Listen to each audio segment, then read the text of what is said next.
Good morning, all of you. Good morning, Good ma'am. good Good morning. morning, ma'am. Good morning, ma'am. All right. So, today, in continuation with the same civics chapter, the judicial system, we will have a look at the different branches of the legal system. Till now, we had a look at what is judiciary, what is the judicial system, the role of the judiciary. Then we also had a look that why we need an independent judiciary and what is an independent judiciary. Then we also had a look at the structure of courts in India. We also had a look at how the cases can be taken from the lower courts to the higher courts through appeals. So, we also had a look at the appellate system of jurisdiction. Now, today we will have a look at the different branches of the legal system. Now, this case that we saw concerning Sandhya Jadhav and the state of Maharashtra, and now that was a criminal case because in it there was a violation of the criminal law, and but the legal system it deals with civil cases also. So there are two types of cases or two types of dispute, civil and criminal. So, do you have any idea what are civil cases and what are criminal cases? Anyone here? What cases come under Ma'am, criminal cases? ma'am, under criminal cases, ma'am, cases are like if we have done any murder Hmm. or have imprisoned or in case of violence, ma'am. Hmm. Okay. All right. So, murder. Anything else? Yes. Class 8. Criminal cases. Ma'am, and theft also. Okay. Murder, robbery, theft, dacoity, fraud, Ma'am, injury, kidnapping. kidnapping. Ma'am, kidnapping. All right. So, all of these they come under the criminal cases. Uh, Civil cases? What cases fall under the civil cases? Any idea? Ma'am, they are for the fundamental rights. Fundamental rights. Ma'am, means if someone has taken a rights of individual. Fundamental rights cases are separate, but otherwise also, what cases come under civil cases? What type of cases? Ma'am, cases of ma'am goods, house rent, properties, All right. and like Yes, this. yes. So cases relating to property, rent, then marriage, divorce, guardianship. All right. Inheritance and all that, they all fall under the civil cases. All right. So the Code of Civil Procedure 1908 it contains the broad parameters or the broad limits or the boundary of the civil laws, and now normally civil cases they drag on for a long time because there is no urgency is shown in these courts, and the civil cases they are not concerned with violence, they are mild in nature, whereas the criminal cases they comprise we just now had a look at theft, murder, robbery, dacoity, rape, injury, etc., and they have an element of violence in it and are of serious nature. And the Code of Criminal Procedure 1973, now it contains the broad parameters or the broad boundary limits of regarding the criminal cases. Now the criminal cases they are harsh, and so means the verdict which are given in the criminal cases they are normally harsh, and exemplary punishments are given. Exemplary means those which set an example so that the rest do not follow in the same way. All right, so while civil cases they involve short term imprisonment, whereas like transfer of property or fine, etc., but punishments in criminal cases they can be harsh, leading to life imprisonment and even to death sentence. Now, the Constitution of India it has granted us right that if our rights are violated, then we can go to the courts, and all citizens are guaranteed the fundamental rights. And now, if our rights are violated by any person or any organization or even by the government, and so we can go to the courts. So, while in principle the courts are available for all, but in reality, uh, now for the majority of people who are poor and downtrodden and belong to the lower strata of the society, for them going to the courts is not easy. Why? Because the cost of litigation, now in terms of time and money, litigation means carrying out a legal way or a lawsuit. Now that is a lot in terms of money also, as well as time, because sometimes the case they drag on for years and years without an end, and the money involved in it so much, because you have to pay to the advocates and all. And so for the poor it is not an easy task. And so normally the wage earners, the the small farmers and all, now they cannot really afford it. And so what happens, normally, that is means, just we had a look that does everyone in our country can we go to the courts. So though we have a right to go to the courts in principle, but in reality, in practical terms, everyone does not have an easy access to the courts. Now we'll have a look at a new way of litigation or bringing a lawsuit to the courts. Now that is PIL. Now normally what happens, a person whose rights are taken away or whose rights are violated, or a person who has been involved in a dispute, or had been a victim that something wrong has been done to him, now that person could move the court of law, or that person could go to the courts. Now this concept underwent a great change around 1980s. Why? What happened in 1980? The Supreme Court, they started a trend when it was declared that the case, in that where the case was filed not by the aggrieved person but by others. Now Supreme Court, they heard a case in which the case was not filed by the grieving party, but it was filed by someone else on their behalf. And so the apex or the highest court, they decided to reach out the people in this new innovative method, where in this method a person or a group or any organization or any people of the society, they could approach the civil court, and they could sought or seek legal remedy in cases where the uh, public interest it as risk. So now what happens, even if the grieving person, all right, he is not in a condition to go to the courts, or sometimes a person is threatened also. Maybe someone in his house has been have been kidnapped or murdered or beaten, and then they are threatened also that if you go to the courts, then we'll kill someone in your house and all that. And so many times the people, though they want to the courts, but then also they are not in a condition to go to the courts. So in that case, any other person or any organization, they can also seek remedy from the Supreme Court. And so Justice P.N. Bhagwati and Justice V.K. Krishna Iyer were among the first judges, those who admitted PILs in their courts. Now PIL means public interest litigation. Now litigation is basically a process of taking a legal action. So public interest litigation means a lawsuit or a legal action that has been taken in the interest of the common people. So now what is that? It is a lawsuit which is introduced in the court of law, not by the grieving party but by any other private party, or the court itself, they can also start a case on that. And now this may occur when the victim, he does not have the necessary resources, not the necessary education, means the knowledge also, the money also, or to start this lawsuit, or his freedom has been encroached upon, or maybe just like I told you, he must have been threatened by the people. Some people be keeping an eye on him so that he does not go to the court. So in that case, the court, they can also take the this whole thing in notice, and then they can also start, the courts can also start a petition on this. And or any other person who is interested in public interest, now he can also start a case.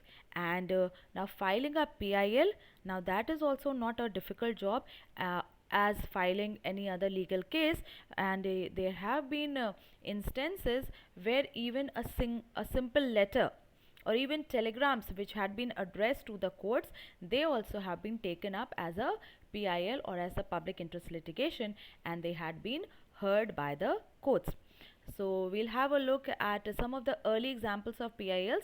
Now the PIL has become the most important vehicle of judicial activism. Now, activism basically means it's a process of campaigning in public or working for an organization. All right, and to bring now this is done to bring about a social change or a political change. And so PIL, they have become an important vehicle of judicial activism. And judiciary, normally it has been an institution which have responded to the cases which came before it, but they also brought about a change in their working, and they started to consider cases mainly on the basis of newspaper reports or even postal complaints, means sent through letters and telegrams by the court. And now this term judicial activism, that is a better name or a better way to describe the new role of judiciary in our country. All right, now in 1979, newspapers, they published certain reports about the under trials, means those who had been arrested on some issue, and they were still waiting for trials, and they had spent such long years in prison, even longer, that if they had been punished, all right, their verdict would have been much less, their punishment which had been much less, but still they were serving in jails just as under trials, waiting to go for trial. And so now this prompted the Supreme Court to Supreme Court now this prompted an advocate. So the an advocate, he saw this news and all that, and he was really touched by this, and so he started a case. He filed a petition before the Supreme Court, and the court, it ordered the release of all such prisoners, the under trials. Then in 1980, a prisoner of the Tihar jail, now he simply somehow managed to send a scribbled, means not properly written piece of paper, but he scribbled something on it and sent it to Justice Krishna Iyer of the Supreme Court, and he complained that the prisoners here had to suffer physical torture. And so the judge got it and he converted it into a petition. So these two cases, they became the pioneers, the starting point, the beginning of public interest litigation in India. Now so the judiciary, it works according to the constitution and follows it in letter and also in spirit. And but still, sometimes it happens that the verdicts it gives, it may not be received by people in a very good manner. And then sometimes the verdicts which they had been given, now people had not been very happy about it, and in some cases the judiciary also had to change their verdict later on. All right, so we'll have a look at some of the unpopular judgments of the court. Now there have been judgments which have worked against the interest of the common people. And for example, sealing of commercial establishments and shops in Delhi, now that threw thousands of people out of employment. All these people who were working who had their shops not in a proper legal manner, and so they had their establishments, business establishments and shops in Delhi. And so the courts, it gave a verdict to seal all that, and so thousands of people were now did not have any employment, and people, they came out on the streets and they had demonstrations and strikes and bunds against the ruling of the court. So this was not taken well by the people. And then similarly, recent judgments, means there had been judgments on the eviction of slum dwellers and juggis in Delhi and Mumbai. Now they had also been unpopular because that meant that the people who were living in slums and the juggis and jhopris, they had to go there from somewhere to go from there to somewhere else. And now that is a very difficult task for these people who are living in juggi jhopris and slums.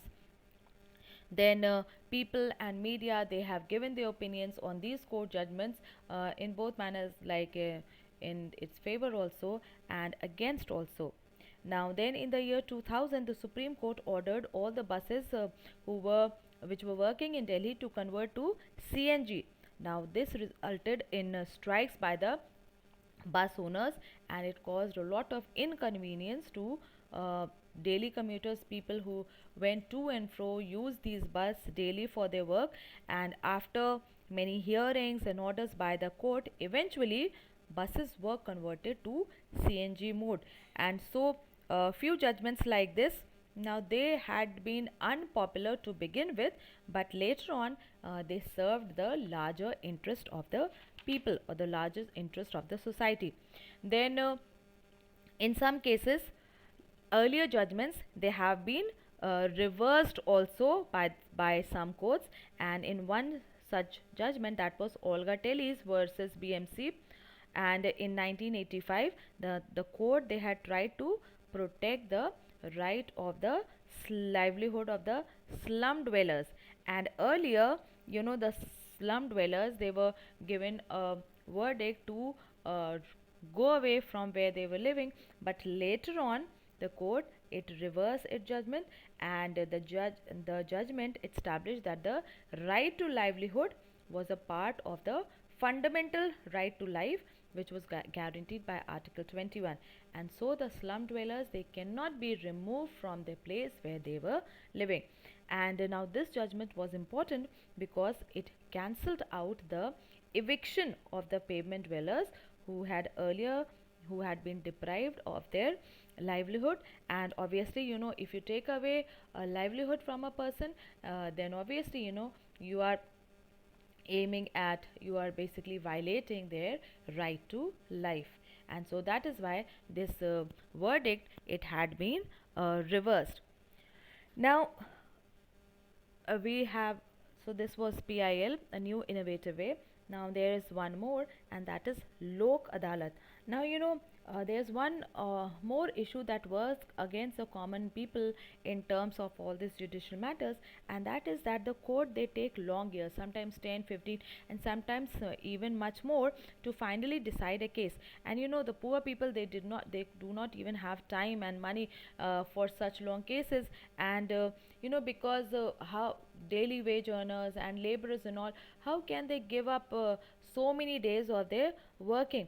And like it is a famous English saying that justice delayed is justice denied, means if you delay justice for long, it basically stands to justice not being given.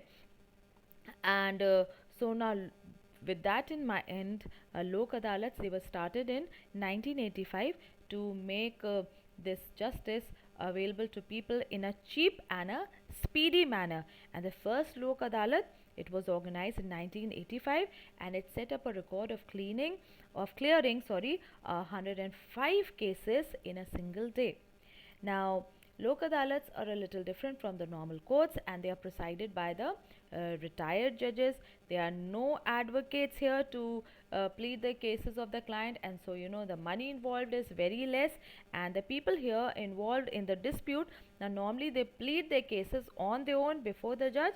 And so it reduces the cost also, as well as the time which are consumed in fighting these cases.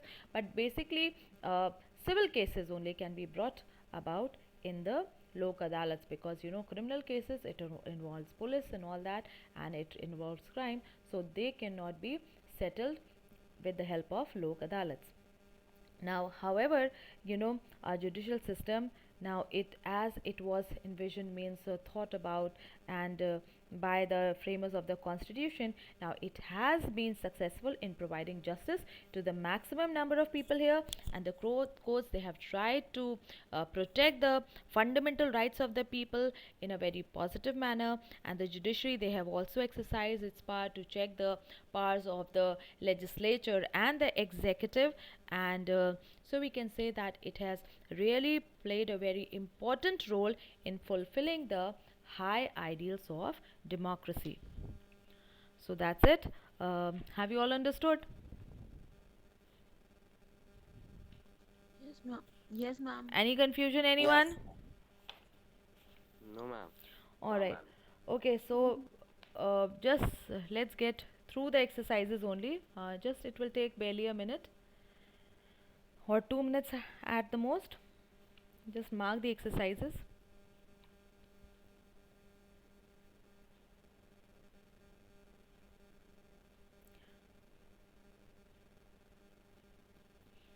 All right, first one. The power of the court to declare any legislative enactment invalid is expressly provided by the Constitution under Article 13. Article 13, right? Okay, which court is considered as the guardian of the Constitution?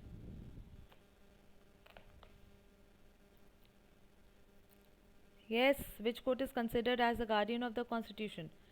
District level courts, high courts, or Supreme Court?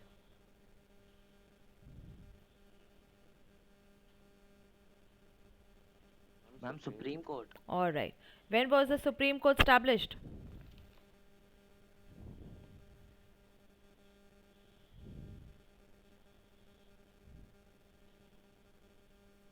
1950.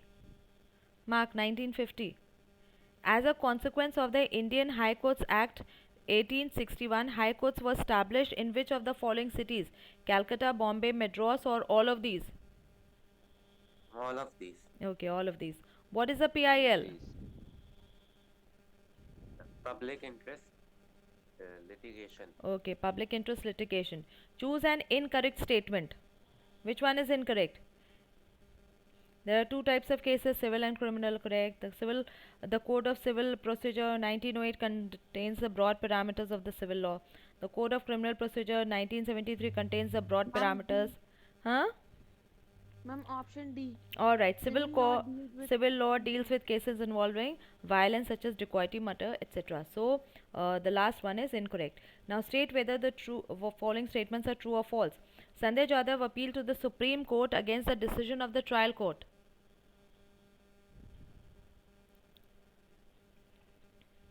Yes, true or false? True. Against the decision of the trial court, he appealed to the High Court. From the trial court to the High Court, from the High Court to the Supreme Court. Alright. So, you make it false. Then the High Court altered the punishment of Sanjay Jadhav from death sentence to life imprisonment.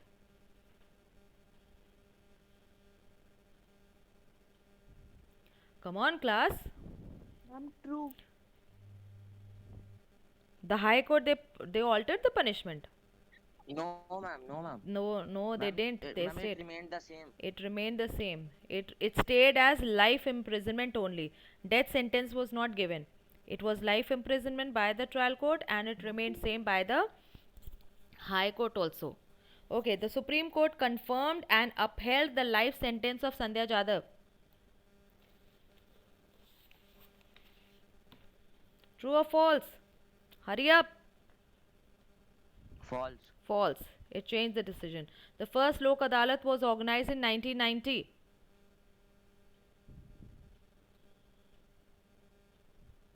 Ma'am, false. False. In the judgment of the Olga Tellis versus Bombay Municipal Corporation, the court established that the right to livelihood was a part of the right to life. True. True. Ma'am, O- true. okay, true. Match the following. Supreme Court,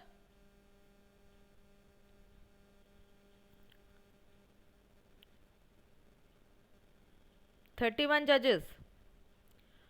Total number of high courts,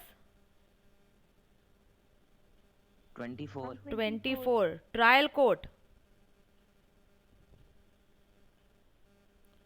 Sessions judge. sessions judge, right.